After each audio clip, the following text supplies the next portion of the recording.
મિત્રો આપણે પ્રેપોઝિશન જોઈશું. આગળના લેક્ચરમાં 3 પ્રેપોઝિશન જોયા હતા, એ ત્રણે આપણે રિપીટ કરીએ. નંબર 1, એટ એટલે સમાન ભાવે. ગુજરાતી ભાષામાં એ પ્રત્યય છે એવું કહેવાય. એટલે માનો કે સ્ટેશન હોય તો સ્ટેશન એ એટલે એટ ધી સ્ટેશન કહેવાય. અને દર્શાવે શું? તો સ્થળ દર્શાવે, place. My mother is at home. Home એ પ્લેસ છે. સમય સૂચવે, I get up at 6 o'clock. આગળના વિડીયોમાં મેં કીધું એમ એટ એ પ્લેસ દર્શાવે, ટાઈમ દર્શાવે, એક્ઝેક્ટ ટાઈમ હોય તો. ઘડિયાળનો કોઈ બી ટાઈમ દર્શાવવો હોય તો એટ આવે. દિશા સૂચવે, તરફના ભાવમાં. Look at the gorilla. Gorilla તરફ જુઓ, આ દિશા બતાવે. કોઈ વિષયમાં પ્રભુત્વ દર્શાવવા માટે એટનો ઉપયોગ થાય. એક્ઝામ્પલ તરીકે, my wife is good at English.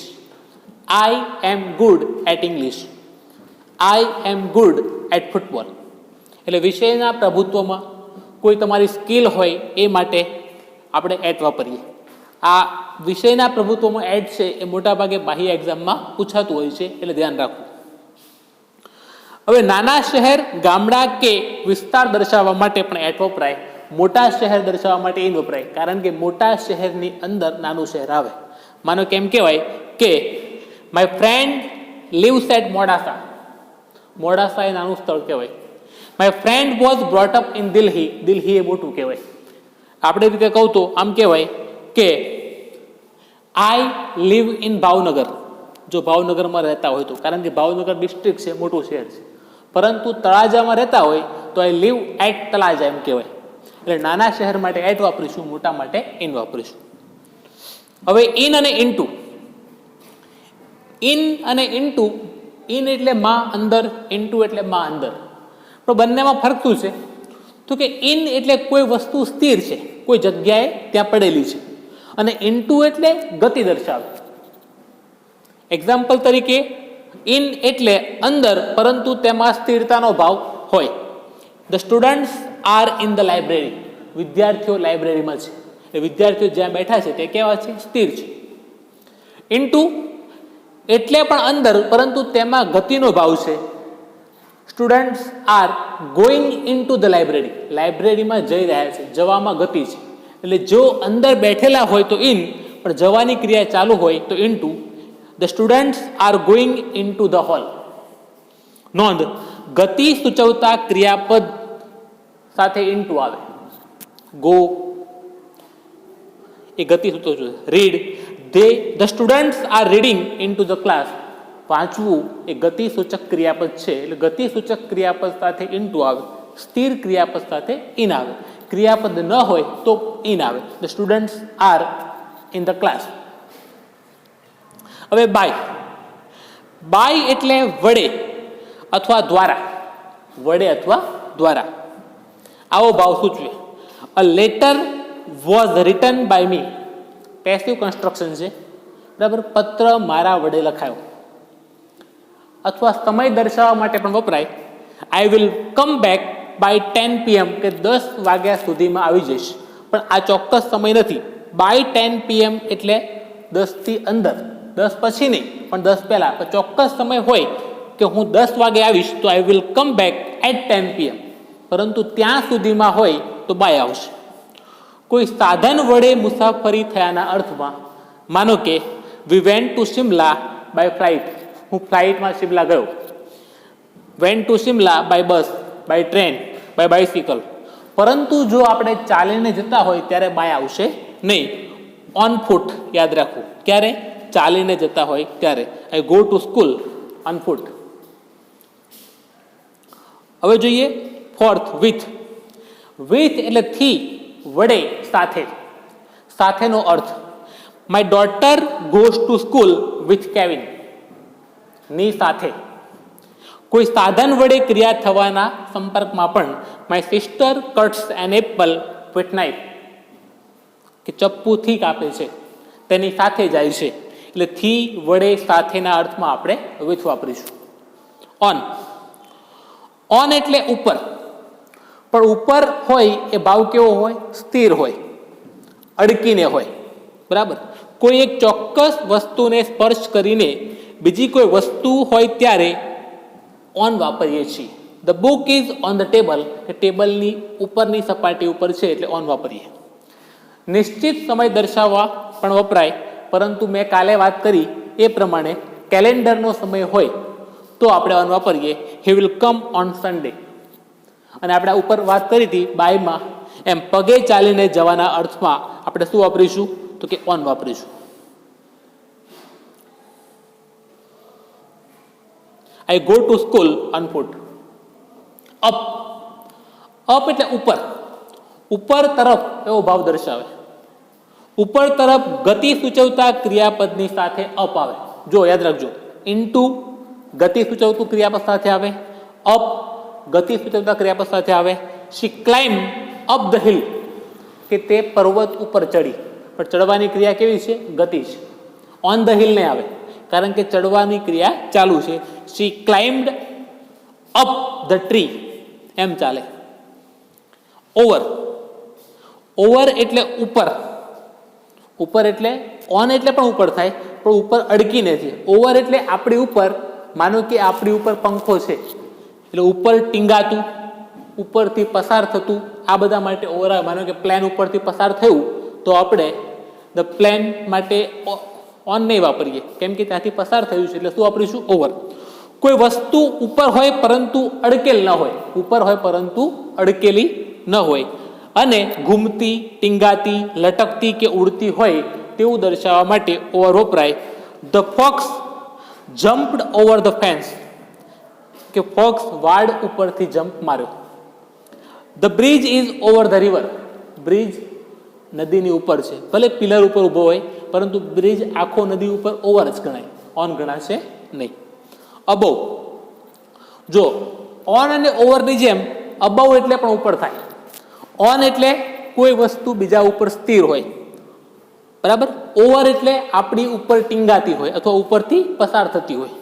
Above એટલે પણ ઉપર. પણ જોઈએ, ભીંત જેવી ઉર્ધ્વ સપાટી પર જ્યારે એક વસ્તુથી વધુ ઊંચાઈએ બીજી વસ્તુ આવેલી હોય અથવા ટીંગાડેલ હોય પણ સ્પર્શ ન કરતું હોય ત્યારે, માનો કે દિવાલ ઘડિયાળ હોય, એ દિવાલ ઉપર હોય, એ માટે અબવ વપરાય. The clock is above the table, table નીચે છે, ઘડિયાળ દિવાલ પર છે પણ ઉપર છે, પરંતુ ઉર્ધ્વ સપાટી ઉપર લટકતી છે એટલે અબવ આવશે. અહીંયા ઓવર પણ નહીં આવે અને ઓન પણ નહીં આવે. અંડર, અંડર એટલે હેઠળ, નીચે. જો આપણે ઇન જેવું છે. કોના જેવું છે? ઇન જેવું છે. પણ ઇન એટલે અંદર સ્થિર હોય, ઇન્ટુ એટલે ગતિ દર્શાવતું હોય, તો અંડર એટલે હેઠળ, નીચે. પણ કઈ રીતે? કોઈ એક વસ્તુ કોઈ બીજી વસ્તુની હેઠળ આવેલી છે તેવું દર્શાવવા. માનો કે ટેબલની નીચેની સપાટીને ચીપકીને કે પાંદડાની નીચેની સપાટીને ચીપકીને જો કોઈ વસ્તુ આવેલી હોય ત્યારે અંડર ન વાપરતા બેનિથ વપરાય.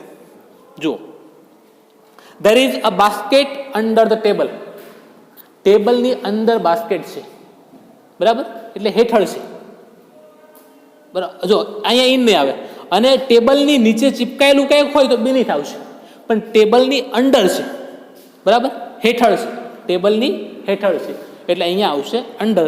there is a basket in the table નહીં આવે, કારણ કે ટેબલ એક ઊભું છે, એની અંદર કોઈ જગ્યા છે એવું કહી શકાય નહીં. આફ્ટર, આફ્ટર એટલે પછી અથવા પાછળ.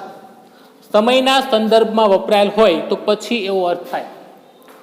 યુ કેમ આફ્ટર મી, મારા પછી તું આવ, બરાબર. ગતિ દર્શાવવા માટે સ્થાનના સંદર્ભમાં વપરાયેલો હોય તો પાછળ એવો અર્થ થાય. Why are you coming after me, શા માટે મારી પાછળ આવ્યો? The policeman is running after a thief, એટલે આફ્ટર એટલે પછીના અર્થમાં આપણે પ્રેપોઝિશનમાં વાપરીએ. બિફોર એટલે પહેલા, આગળ. સમયના સંદર્ભમાં હોય તો પહેલો એવો અર્થ થાય. આઈ કેમ બિફોર યુ, આઈ કેમ બિફોર યુ. ગતિ કે સ્થાનના સંદર્ભમાં હોય તો આગળ એવો અર્થ થાય. The clock is running before time, the clock is running before time, કે ઘડિયાળ છે આગળ ચાલી રહી છે. ક્રિયાપદનું આઈએનજી વાળું રૂપ બિફોર અને આફ્ટર પછી તરત જ જો ક્રિયાપદ હોય તો ક્રિયાપદનું આઈએનજી વાળું રૂપ મુકાય. ક્યારે? બિફોર અને આફ્ટર પછી તરત જ જો ક્રિયાપદ મૂકવાનું હોય તો તે ક્રિયાપદનું આઈએનજી વાળું રૂપ મૂકવું. બિસાઇડ એટલે બાજુમાં, નજીક અથવા નજદીક. એક વસ્તુ બીજી વસ્તુની બાજુમાં અથવા નજદીકમાં આવેલ હોય ત્યારે શી સેટ બિસાઇડ હર ફાધર, તેણીની તેના પિતાની બાજુમાં બેઠી.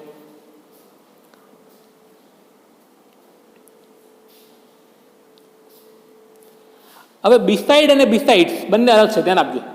જો બિસાઇડ પહેલા જોયું આપણે 12મું, એમાં કંઈ એસ લાગેલો નહોતો, પરંતુ આમાં બિસાઇડ્સમાં એસ લાગે છે.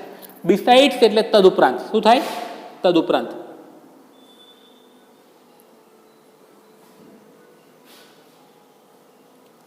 એક વસ્તુ ઉપરાંત બીજી વસ્તુનો ઉમેરો દર્શાવવો હોય ત્યારે વધારાનો અર્થ સૂચવવા માટે વપરાય.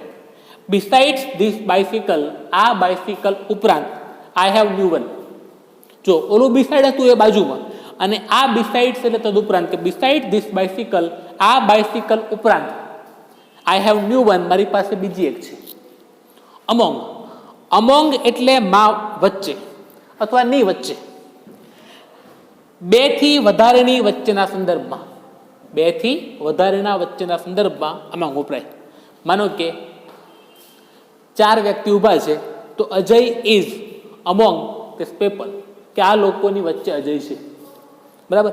2 થી વધુ વસ્તુ, વ્યક્તિ, પ્રાણીની વચ્ચે. જો example, the teacher is standing among the students, કે શિક્ષક વિદ્યાર્થીઓની વચ્ચે ઊભા છે. જો 2 કરતાં વધારે હોય ત્યારે, પરંતુ ફક્ત જો 2 જ હોય ત્યારે બિટવીન આવે, વચ્ચે. ક્યારે? 2 કરતાં વધારેની વચ્ચે કોઈક હોય તો અમોંગ, અને 2 ની વચ્ચે કોઈક હોય તો બિટવીન. 2 વસ્તુ, વ્યક્તિ, પ્રાણી કે પક્ષી હોવાના અર્થમાં there is a temple between these two rivers, કે આ 2 નદીની વચ્ચે ટેમ્પલ છે. ખ્યાલ આવ્યો ને? 16 બિયોન્ડ. બિયોન્ડ એટલે પેલે પાર અથવા પેલે પારથી વધારે આગળ. there is a garden beyond the school, કે શાળાની પેલે પાર, એટલે પેલે પાર એટલે આ શાળા છે એની આગળ એક બગીચો છે. there is a garden beyond the school. behind એટલે પાછળ, પેલી બાજુ અથવા પછવાડે. what is behind this wall, આ દિવાલની પાછળ શું છે? across, across એટલે આર પાર, આ પારથી પેલે પાર, સપાટી ઉપર. he swim, swim across the river, કે તેણે નદી આ પારથી પેલે પાર પાર કરી. along એટલે ની સાથે, સમાંતરે, સાથે સાથે. we walked along the river bank, કે નદીનો કિનારો હતો એની સાથે અમે ચાલ્યા. થ્રો, માં થઈને એક છેડેથી પ્રવેશીને બીજે છેડે બહાર જવા માટે થ્રો વપરાય. he went through the forest, તે જંગલમાંથી પસાર થયો. but did not see any tiger, પરંતુ કોઈ પણ વાઘ જોયો નહીં. એટલે એક છેડેથી બીજા છેડે પસાર થવા માટે થ્રો વપરાય. ફ્રોમ, થી અથવા માંથી, સમયના સંદર્ભમાં કોઈ સમયથી દર્શાવવું હોય ત્યારે. he works from morning to evening, તે સવારથી સાંજ કામ કરે છે.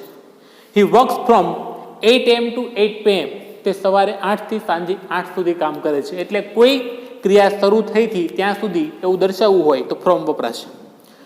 પછી પ્લેસના સંદર્ભમાં, સ્થળના સંદર્ભમાં. આઈ કેમ ફ્રોમ સુરત, કે હું સુરતથી આવું છું. કોઈ રોગથી પીડાતો હોય તો પણ ફ્રોમ વાપરીશું. She is suffering from malaria, રોગથી પીડાતા હોય ત્યારે પણ ફ્રોમ વપરાય. ઓફ, ઓફ એટલે ના, નો, ની, નું, છઠ્ઠી વિભક્તિ સંબંધક માલિકી દર્શાવવા માટે, કોઈ વસ્તુની માલિકી દર્શાવવા માટે. The colour of my shirt is yellow, મારા શર્ટનો કલર યલો છે. કોઈ રોગથી મૃત્યુ પામ્યા હોય તો શીલા ડાઈડ ઓફ કેન્સર. જો કોઈ રોગથી પીડાતા હોય તો ફ્રોમ, પણ કોઈ રોગથી મૃત્યુ પામ્યા હોય તો ઓફ વપરાશે.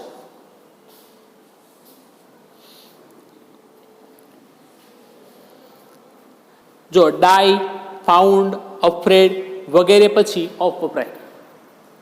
ડાઈ, ફાઉન્ડ, અફ્રેડ આ બધા શબ્દો પછી ઓફ વપરાય.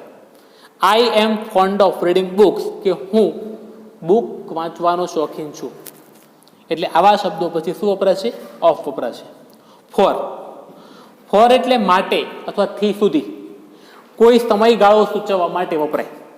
હી લીવ્ડ ઇન સુરત ફોર 6 years, કે તે 6 વર્ષથી સુરતમાં રહે છે અથવા રહેતો હતો. સ્થળ દર્શાવવા માટે the bus left for Mumbai at 6 o'clock, કે મુંબઈ માટેની બસ 6 વાગે નીકળી ગઈ. હેતુ દર્શાવવા માટે પણ ફોર વપરાય કે Bhagat Singh died four Nobel cause, સારા કારણો માટે ભગતસિંહ મૃત્યુ પામ્યા. બરાબર. ફોર એ સમય દર્શાવવા માટે, અથવા એમ કહેવાય કે I have been waiting here for 2 hours, કે હું 2 કલાકથી અહીંયા રાહ જોઉં છું, એમ પણ ફોર વપરાય. બરાબર. સમય દર્શાવવા માટે અહીંયાથી અહીંયા સુધી. ટુ એટલે ની તરફ.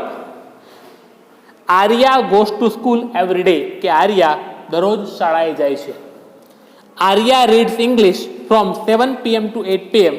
જો ચોક્કસ સમયથી ત્યાં સુધી ફ્રોમ, અને ત્યાંથી ત્યાં to, 7 to 8 PM. Arya talks to me daily, કે દરરોજ મારી સાથે વાત કરે છે. ના પ્રત્યેનો ભાવ દર્શાવવા માટે પણ ટુ વપરાતું હોય છે. અબાઉટ એટલે ના વિશે. I talk you about my family, કે મેં મારી ફેમિલી વિશે તારી સાથે વાત કરી. વિધાઉટ એટલે ના સિવાય અથવા ના વગર. Do not travel without a ticket, ticket વગર ટ્રાવેલ કરવું નહીં. અપ ટુ ની સમય મર્યાદા વધારે નથી, આવું દર્શાવે.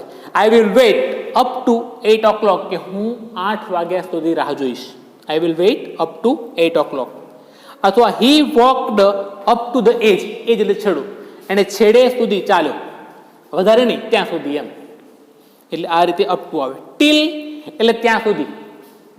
વેઇટ ટીલ શી કમ્સ, તેણીની આવે ત્યાં સુધી રાહ જુઓ. સિન્સ અને ફોર સમયની શરૂઆત દર્શાવવા માટે સિન્સ વપરાય. માનો કે I have been doing this work since morning, કે હું સવારનો આ કામ કરું છું. અથવા I have been living in at Talaja since 2012, કે 2012થી હું તળાજામાં રહું છું. ફોર તો ચોક્કસ સમય દર્શાવવા માટે ફોર 2 years અથવા 2 વર્ષથી. I have lived in Surat since 2006, કે 2006થી હું સુરતમાં રહેતો હતો. I have lived in Surat for 7 years. જો કોઈ ચોક્કસ સમયથી ક્રિયા હતી તો સિન્સ, સમયગાળો દર્શાવવો હોય કે આટલા સમયથી તો ફોર 7 years. આ રીતે થાય. હવે મિત્રો આ 29 તમારે નોટમાં લખવાનું. તમને PDF મોકલી દેવામાં આવશે. બરાબર. અહીંયા 2-4 એક્ઝામ્પલ છે એ આપણે જોઈએ. જો I went to the post office, ખાલી જગ્યા માય અંકલ, તો હું પોસ્ટ ઓફિસ ગયો. કોની સાથે? તો કે વિથ માય અંકલ. વડે ન આવે, એટ ન આવે, અલંગ ન આવે. ચોથું, don't go to school, today is holiday, ગતિનો ભાવ દર્શાવવા માટે ટુ વપરાય. My brother did not agri,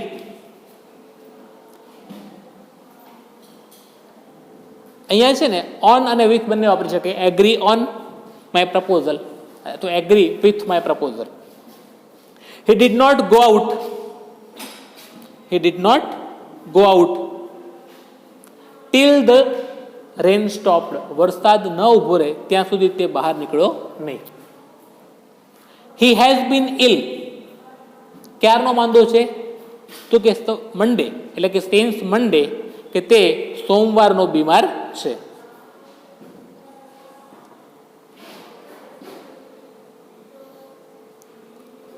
since Monday. છઠ્ઠું, he had a lot of faith in nature, કે એને ભગવાનમાં ખૂબ જ રસ છે. In India become free from the British rule in 1947, કે બ્રિટિશ રૂલમાંથી 1947માં તે ઇન્ડિયા ફ્રી થયું. Many Indians fought for the freedom of the motherland, કે માતૃભૂમિના ફ્રીડમ માટે ઘણા બધા ઇન્ડિયન્સ લડ્યા. કોઈ નોબલ કોઝ માટે હોય તો ફોર વપરાય. Netaji Bose also fought for the leadership under the leadership of Gandhiji, ગાંધીજીની લીડરશીપ હેઠળ નેતાજી બોઝ પણ લડ્યા હતા, અંડરની હેઠળ. અને 10, do you depend on others for help, કે મદદ માટે તમે બીજા ઉપર આધાર રાખો છો. મિત્રો આવા ઘણા બધા એક્ઝામ્પલ છે અહીંયા. આ બધા એક્ઝામ્પલ તમારે વારાફરતી કરી લેવાના છે. તમને પીડીએફ મોકલી દેવામાં આવશે, અથવા તો હું ડિસ્ક્રિપ્શનમાં આ પીડીએફની લિંક પણ મૂકી દઈશ. એ તમારે યોગ્ય રીતે અભ્યાસ કરી તમારી નોટબુકમાં આ ઉતારી લેવાનું રહેશે. અહીંયા આપણે 24, 25 એટલે ટૂંકમાં 43 જેવા એક્ઝામ્પલ છે. નહીં 43 નહીં, સોરી, કેટલા છે એક્ઝામ્પલ? 100 હશે. કેટલા? 100 ખાલી જગ્યા છે. આ બધી ખાલી જગ્યા તમારી નોટમાં 1-2 દિવસમાં ઉતારી લેવાની છે. ઘરે રહી આ બધાનો યોગ્ય અભ્યાસ કરવાનો. આ પીડીએફ તમને મોકલવામાં આવશે. એ પીડીએફ પણ એક વખત વાંચી લેવાની. આ જે 5 પેજ છે એ 5 પેજ ડિસ્ક્રિપ્શન સહિત એક્સરસાઇઝ સહિત તમારી નોટમાં ઉતારી લેવાના. ઘરે રહો, સુરક્ષિત રહો અને સતત અભ્યાસ કરતા રહો. ભલે લોકડાઉન છે, કોરોના કાળ છે, પરંતુ આપણી પરીક્ષા લેવાની છે અને પરીક્ષાલક્ષી આપણે અભ્યાસક્રમ પણ ચલાવીશું. એટલે યોગ્ય અભ્યાસ કરો અને સારા ટકા લાવવા પ્રયત્ન કરો. વંદે માતરમ. ભારત માતા કી જય.